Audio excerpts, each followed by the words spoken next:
السلام عليكم ورحمة الله وبركاته. ازيكم يا حبايبي؟ عاملين ايه؟ وحشتوني. اللهم صل وسلم وبارك على سيدنا محمد. النهارده هنعمل باذن الله صوابع زينب. هنعملها باذن الله ونشوف ايه. هي بسيطة وجميلة وكل حاجة. هنقول توكلنا على الله. معانا كيلو من السكر اهوت، كيس سكر او كيلو. هننزل بيه كده. هنعمل اول الشربات بتاعها، وهنيجي نجيب كوبايتين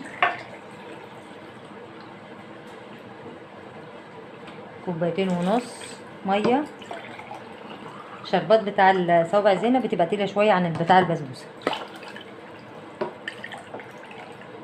نص كيلو. وما يبتدي يغلي كده باذن الله نحط له ايه؟ لو ما عندناش عسل جلوكوز، انا عسل نحل اهوت، معلقه عسل نحل كبيره اهيت.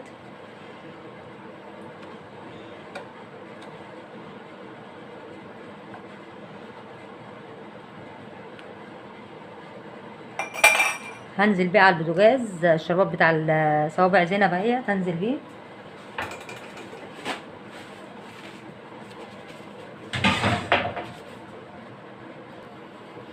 مكونات صوابع زينب: معيار من دقيق السميد او دقيق البسبوسه، ومعانا كوبايتين من الدقيق، ومعلقه خميره صغيره اهيت، ومعيار سمنه اهوت. دلوقتي اللهم صل على النبي، لو ما عندناش سمنه نحط زيت عادي، ومعلقه سكر طبعا. عشان ايه؟ عشان الخميره بتاعتنا تتفاعل. هننزل بالحاجات الجافه كلها نقول بسم الله الرحمن الرحيم اهو.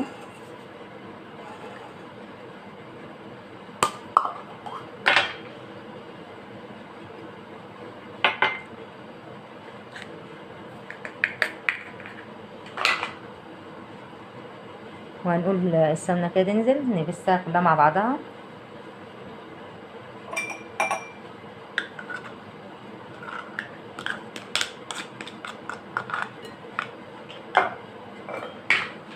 نبسها مع بعض كده.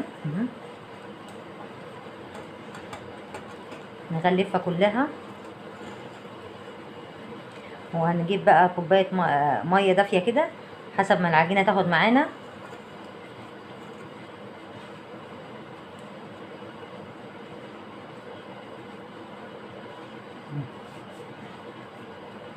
نغلف كل حبايه فيها دي اسم كده.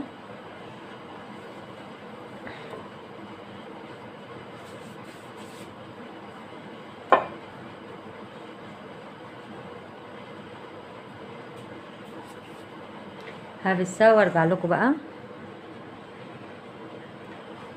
معانا كده بسينا الصوابع زينب مع بعض اهو. هجيب، مش هحط الميه كلها، هحط بالراحه كده.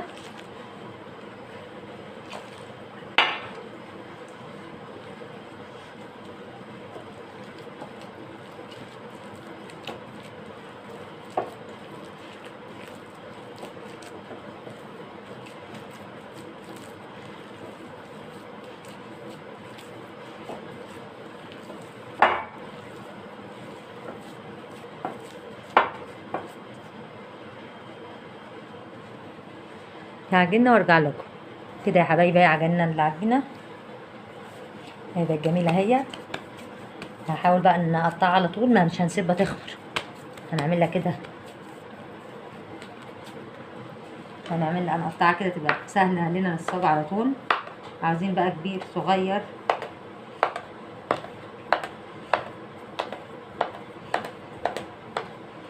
هنجيب المصفى دي معانا، دي بتاع الطاسه اهيت، هنشكل بيها برضو. نعمل كده زي ما تحب كبير صغير. دي واسعه قوي، خرامه واسعه كده. لا استنى. بسم الله اهو يا حبايبي، ضغطه خفيفه كده تدينا الشكل الجميل ده. نفس الموضوع برضو هنتنينا نعمل كميه كلها. عايزينه كبير صغير اهو، حاجه خفيفه كده مع بعض كده. هخلص بقى الكميه كلها عشان ما اطولش عليكم وارجع لكم تاني. بصوا يا حبايبي الشكل اللي هو ده منها جديده فحاميه فبتقطع العجينه مني. هي بتعمل شكل حلو بس صغيره. ده على شكل كبير. بص الشكل ده بقى، ده الشكل بتاعها الجميل اهوت. هنعمل كمان واحده قدامكم اهو، شكلها حلو ما شاء الله، وشكلتها بطريقه شكلها حلو. هنقلع على طول بقى، مش هنسيبها تخمر، هنقلع على طول. هنروح على الزيت بتاعنا ونقلع على طول. الشربات بتاعنا بيغلى يا حبايبي. هنزل عليه بنص ليمونه كده، نقطتين ليمون كده مع بعض، يغلي براحته وعايزين تقيل شويه. وده الزيت بتاعنا هولع عليه.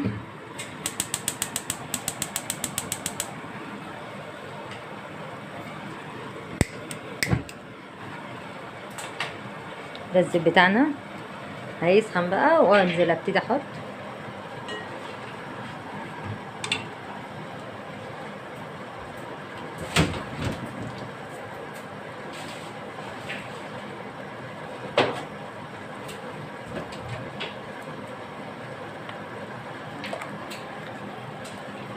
يا حبيبتي هكمل الزيت بس كده، زيت جزير. ما تنسوش تصلوا على النبي عليه افضل الصلاه والسلام. عليك يا حبيبي يا رسول الله. هنيجي بقى، ده بلح الشام بتاعنا الجميل اهوت، هنعمله هنا كده.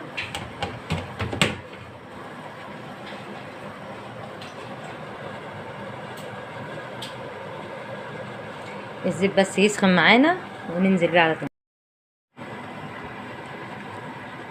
اهو يا حبايبي هننزل ببلح الشام بتاعنا كده بالطريقه دي كده.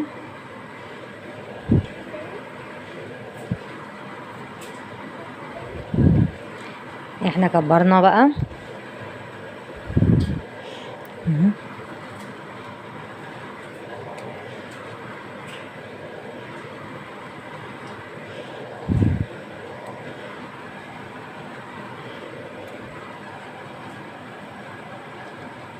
اما تاخد بقى لون ذهبي معانا هنطلع بقى كده، بس هي لسه.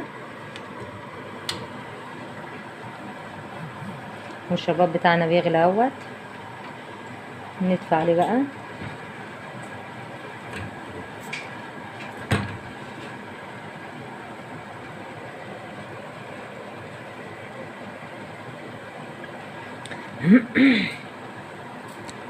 ما تنسوش صلوا على النبي عليه افضل الصلاه والسلام، ووحدوا الله، قولوا لا اله الا الله. ما شاء الله كده. قوموا تنشطوا كده واعملوا حاجه حلوه بالليل لاولادكم، بدل ما نشتري. احنا مش عارفين مصادر الحاجه اللي احنا بنشتريها عامله ايه، فحاجه بسيطه موجوده، كل حاجه يعني في بيوتنا كلنا. طبعا بيتنا كله مليان خير، ربنا يوسع عليكم وعلى امه محمد. وما تنسونيش بقى في اللايك والشير، وعاوزه اكبر بيكم نبقى عيله واحده كبيره باذن الله. ونقول بسم الله. فعشان ما اطولش عليك الفيديو، اول ما يبتدي يصفر كده ويبقى ذهبي اوريكم. بصي يا حبايبي، خدت اللون الذهبي الجميل اهو، بس لسه في حتت كده بيضه من الجنب، هحاول اقلبها. وبعد كده هشيل المصفى دي لانها مش واخده، يعني مش واخده كميه كتير، واطلع احسن بالصفايه التانية.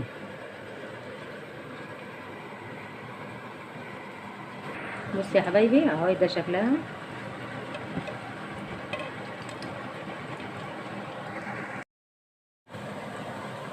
اهو يا حبايبي هنزل بالبلح الشام بتاعي في العسل اهوت.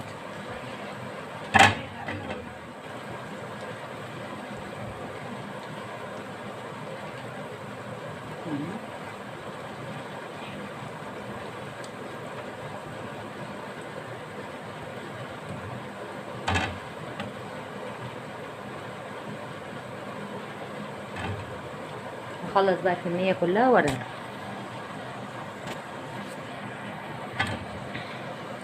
وبقيت معانا اهو. بصي يا حبايبي كده ما شاء الله، ولا حول ولا قوه الا بالله. كده خلصت الطبق البلح الشام بتاعي، ده شكله النهائي. ما اقولكوش يعني، ما خدش مني ما شاء الله يعني ربع ساعه بالظبط كنا خلصنا كل حاجه. وقليت وعملت الشربات اهوت، احلى بلح الشام.